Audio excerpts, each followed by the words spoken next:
मैं पूजा हुई, अभी अभी मेरी शादी हुई है। अच्छा घर और अच्छा पति मिला है। राकेश नाम है उनका। उनके पिता के ये 2 भाई है। छोटे भाई की अभी पढ़ाई चल रही है। इनकी अच्छी एक दुकान है जिसे यह पापा जी और मम्मी जी संभालते हैं। शादी को अभी मेरे 10 दिन ही हुए हैं और मैं अपने आप को बहुत खुशकिस्मत मानती हूँ क्योंकि मुझे बहुत प्यार करने वाला पति नसीब हुआ है। सास और ससुर तो पति से भी अच्छे हैं। अभी अभी शादी हुई तो ज्यादातर घर पर ही रहते हैं। दुकान अभी पापा और मम्मी संभाल रहे हैं। शादी को अब 1 महीना हो गया था। इनका अभी भी दुकान पर जाना वैसा शुरू नहीं हुआ। कुछ देर के लिए जाते और फिर वापस आ जाते। सुबह पापा जी ही जल्दी उठकर दुकान खोलते और देर रात तक वही दुकान पर बैठते थे। मम्मी जी उनके लिए खाना ले जाया करती थी। ये दिन भर मेरे पीछे ही घूमते। मैंने इन्हें बोला कि अच्छा नहीं लगता, अब आप रेगुलर दुकान पर जाना शुरू करिए वरना पापा मम्मी कहेंगे कि मैंने आपको कंट्रोल कर रखा है।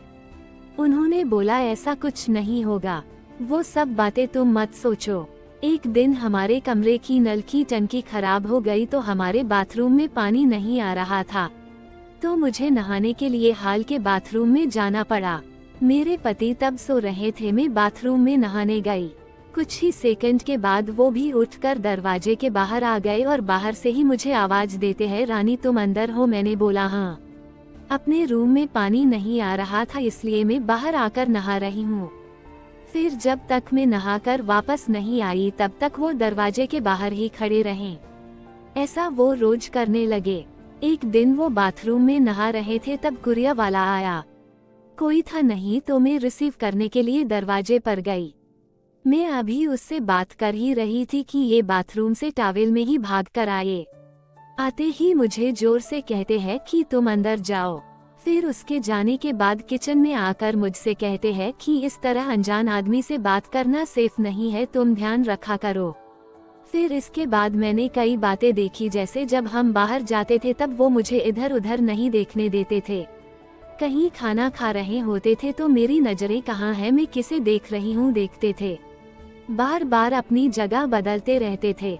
मेरे पति का ये स्वभाव मेरे सास ससुर भी देख रहे थे।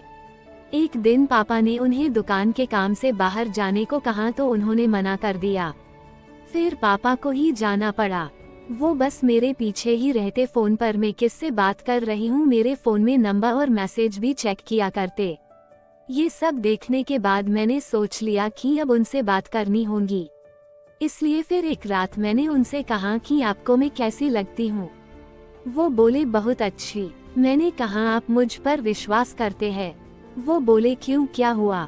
मैंने कहा कि आप जो ये सब कर रहे हैं ये ठीक नहीं लग रहा है। मैं चाहती थी कि मुझे बहुत प्यार करने वाला पति मिले। आप बिल्कुल वैसे ही हो जैसा मैंने सोचा था, लेकिन आप बहुत ज्यादा पैसेसिव हो। क्या आप मुझ पर शक करते हैं? क्या आपको लगता है मैं आपका भरोसा तोड़ूंगी? वो बोले नहीं, ऐसा नहीं है। फिर मैंने कहा कि आपसे अच्छा पति मुझे नहीं मिल सकता, लेकिन आपको अपने पर थोड़ा नियंत्रण और मुझ पर विश्वास रखना होगा वरना यह आगे चलकर हमारे लिए ही झगड़े और लड़ाई का कारण बनेगा। मुझे पता है शायद आपको मुश्किल लगेगा, लेकिन आप थोड़ा थोड़ा बदलिए, मैं आपके साथ हूँ।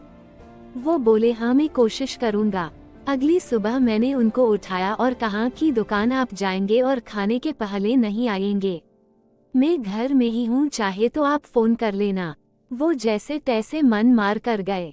कभी रूठ कर तो कभी प्यार से धीरे धीरे उनकी आदत में सुधारने की कोशिश कर रही हूँ। मैंने एक पत्नी ही अगर पति को नहीं समझेगी तो कौन समझेगा। बहुत हद तक मैंने उनका स्वभाव बदल दिया है।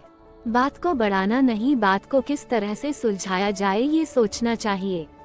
हम दोनों में एक बात तय हुई कि हम एक दूसरे के मन में क्या चल रहा है हमेशा एक दूसरे को बताते रहेंगे।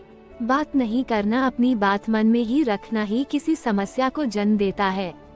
अगर यह स्टोरी अच्छी लगी है तो लाइक करें और चैनल को सब्सक्राइब करें, घंटी को ऑल पर सेलेक्ट जरूर करें और अपने दोस्तों के साथ शेयर करें।